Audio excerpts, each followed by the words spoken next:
clip going around.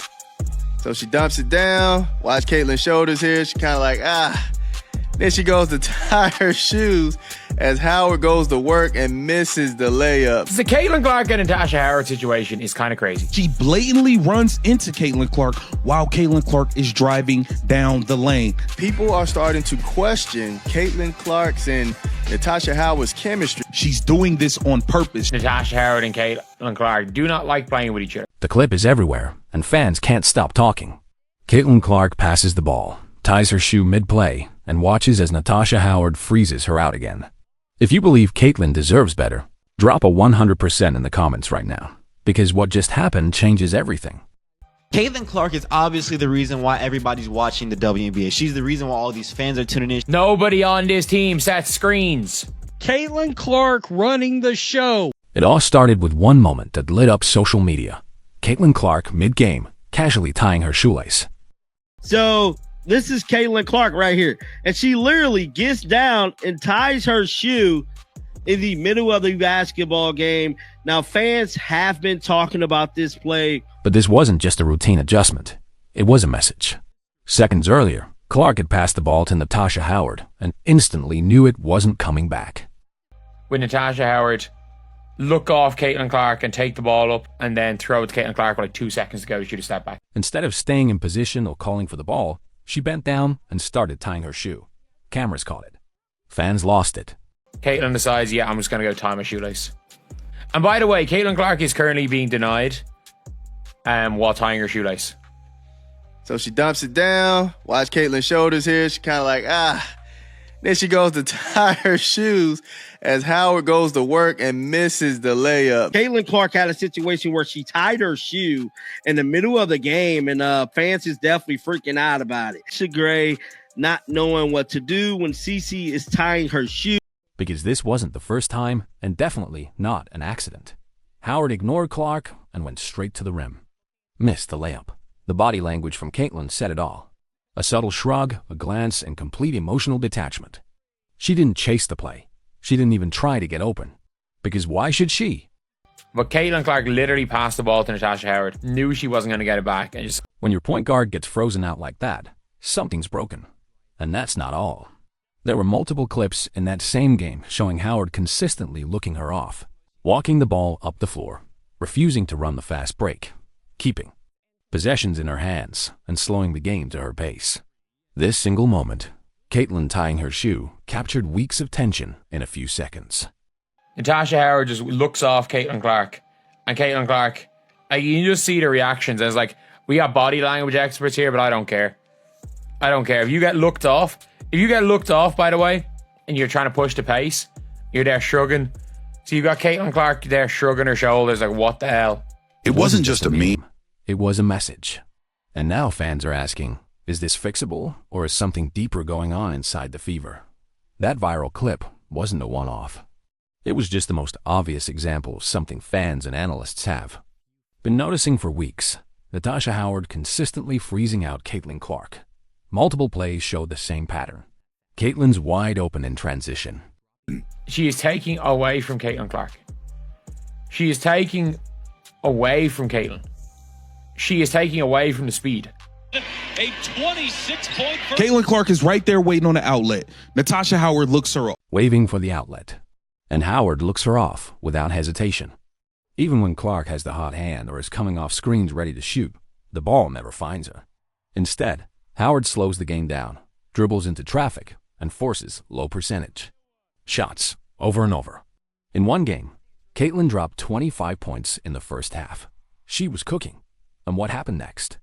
Howard ignored her wide open at the three-point line. That possession could have set a league record for points in a half. But instead, Caitlin stood there stunned. No pass, no recognition, just isolation play from Howard. Even when Clark is in rhythm, she's treated like an afterthought.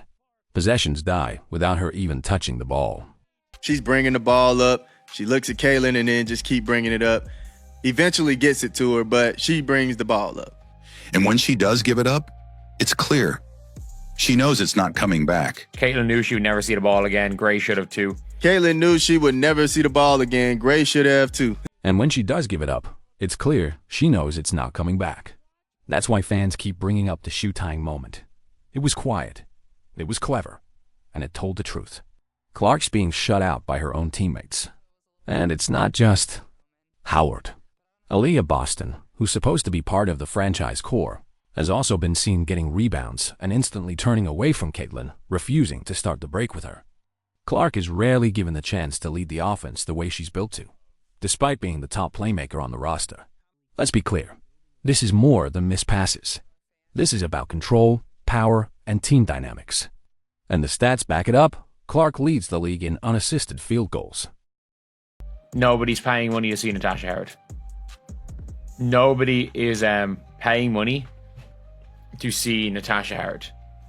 That's all I can say.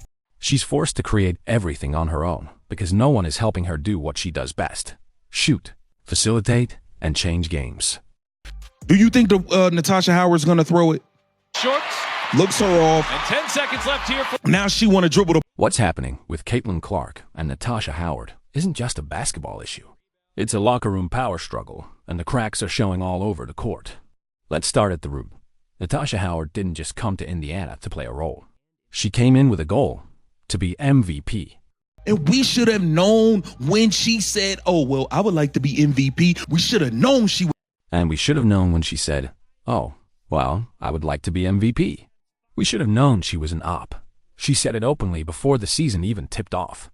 And for a team that just drafted the most hyped rookie in WNBA history, that mindset raised eyebrows immediately. From day one, it was clear Howard didn't view Caitlin as the face of the franchise. She saw her as someone who needed to be brought down to earth. On podcasts, Howard made comments like, "This isn't Iowa anymore. And she doesn't have to do it all here." Caitlin's job was basically just to be a role player. Caitlin's job was to be a pass-first point guard and get them the ball, and that they were going to play their system. On paper, those sound like veteran advice. But on the floor, the reality looked different. Possessions dominated by Howard. Caitlin ignored. The offense slowed down. And a refusal to let Clark dictate the game. In one clip, Clark comes off.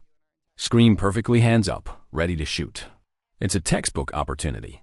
But instead of feeding her, Howard puts her head down and drives into traffic. Caitlin, visibly frustrated, throws her arms up. She knew the ball was never coming again, and it goes deeper. Analysts and fans have pointed out a consistent refusal by Howard to run the offense through Clark, even in transition, even when Clark is calling for it. It's not just poor chemistry. It's deliberate. The spacing collapses. Howard clogs striding lanes. There's even footage of her cutting into Caitlin's path mid-drive, effectively killing the play. That's not basketball IQ. That's ego on display. And behind the scenes, the tension isn't just visible. It's being talked about. Reports say the locker room is fractured. Some players still carry loyalty to departed veterans like Dana Bonner. Others are caught in between, unsure whether to follow the rookie phenom or the established vets. But the results are clear. This is not a unified team. She don't necessarily want Caitlin to feel like she has to do it all. She actually have a good team, good teammates behind her that has her back. The locker room has been corrupt. Natasha Howard out here blatantly ignoring, freezing out, and looking off the best point guard in the league. The frustration is boiling over. Caitlin's body language has changed. She used to clap for teammates, stay engaged in every possession. Now shrugs, silence. The viral shoelace moment wasn't just about trolling. It was a quiet declaration. You're not going to involve me? Fine. I'm not chasing the ball. And here's what really stings. When Natasha Howard sits, the Fever play better. The offense flows. Caitlin pushes tempo. Shooters get open. There's actual movement. The ball doesn't die in isolation. In fact, some of the Fever's most successful stretches this season came with Howard on the bench while Caitlin led the charge. So, if you're with Caitlin, if you see what's really going on, if you believe this team has a future only if it gets out of its own way, then make your voice heard. Because this changes everything. All of the family showing love to the players for this year's All-Star game on X today.